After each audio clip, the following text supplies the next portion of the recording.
Filipino tennis star Alex Eala continues to rise in the WTA rankings after her victory at the Birmingham Open in the... Alex Eala just a little bit too good today after a slow start. 2 days, 2 countries, 2 wins, and nearly 4 million Philippine pesos earned before most people even knew Alex Eala had left Birmingham.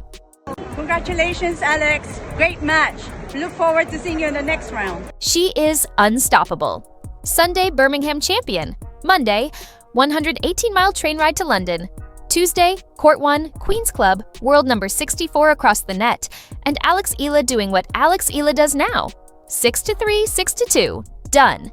$28,245 more, another 1.7 million pesos added to the stack. 7 straight wins on grass, 0 losses in 2026 on this surface, and a rematch with the one player who beat her recently waiting tomorrow. Drop a in the comments if you are watching every single match of this run. Because this week is not normal. What she is doing right now is not normal. And I need to talk about it. Okay, let me start with something that doesn't get said enough. Alex Eala just played her 7th consecutive match on grass without losing. 7th. 7 matches across 2 tournaments, 2 cities, 8 days of travel and competition, and rain delays and 3 set battles.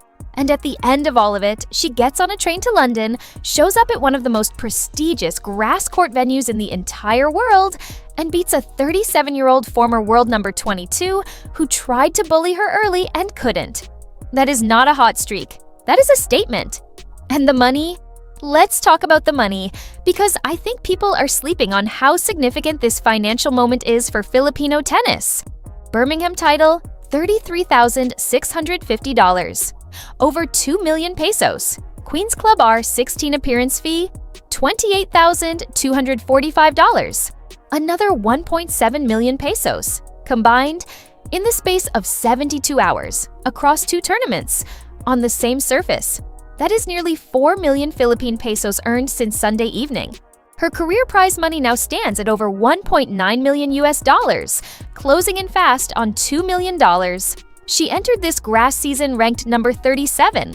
After Birmingham, she jumped to number 33. If she goes deep at Queen's Club, that number moves again.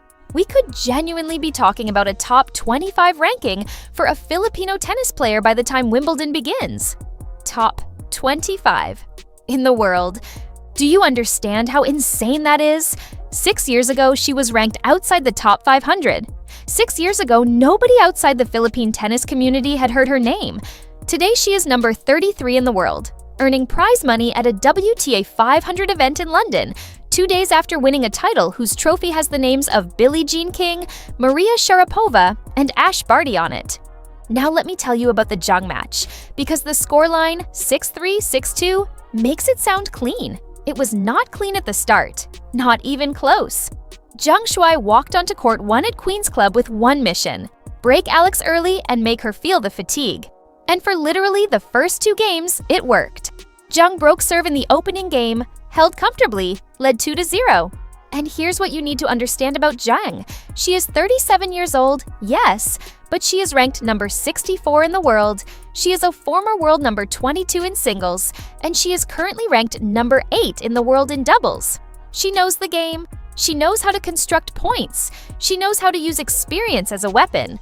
Breaking a player early on grass and establishing momentum is exactly what a veteran does. And she did it. What happened next is the Alex Eala story in miniature. She didn't panic.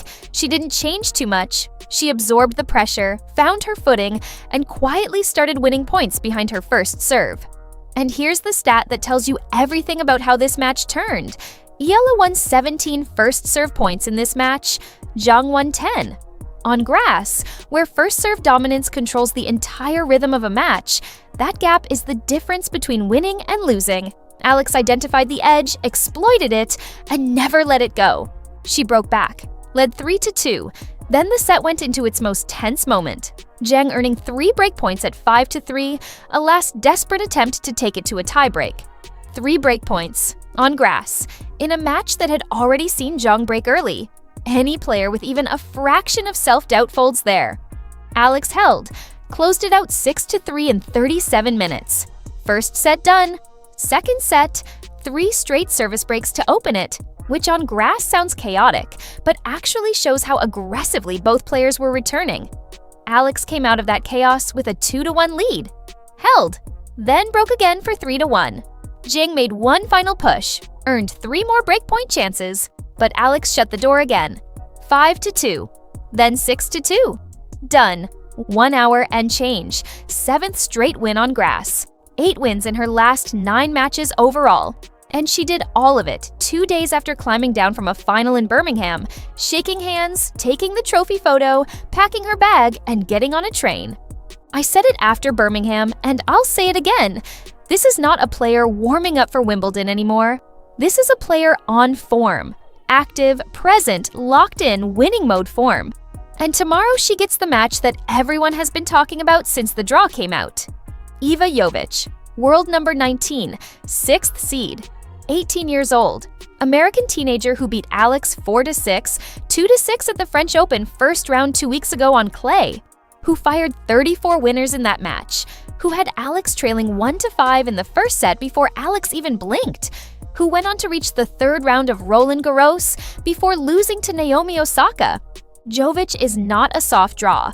She is a dangerous, confident, aggressive player in the form of her life. Seeded 6th here, beating Ruzic today 6-3, 6-4 without breaking a sweat.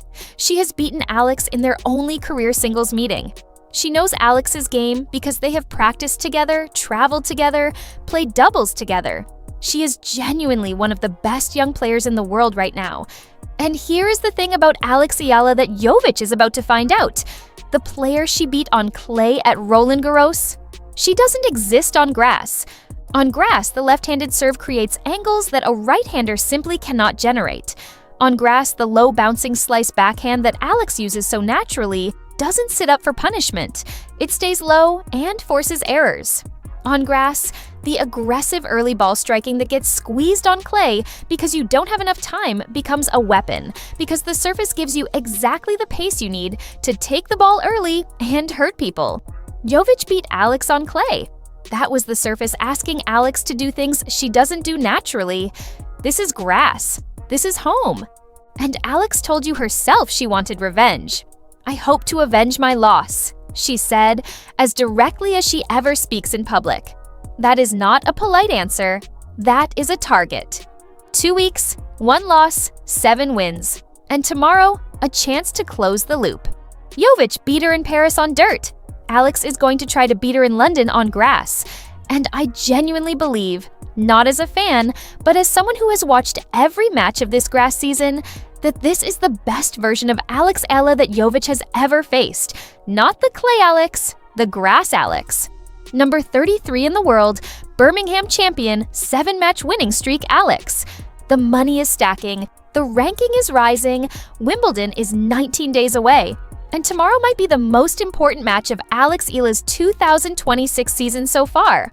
So here's your question. Alex or Jovic tomorrow? Clay loss, grass revenge, friend turned opponent, world number 33 versus world number 19. What's your prediction? Drop it in the comments. And be specific. Straight sets or 3 sets?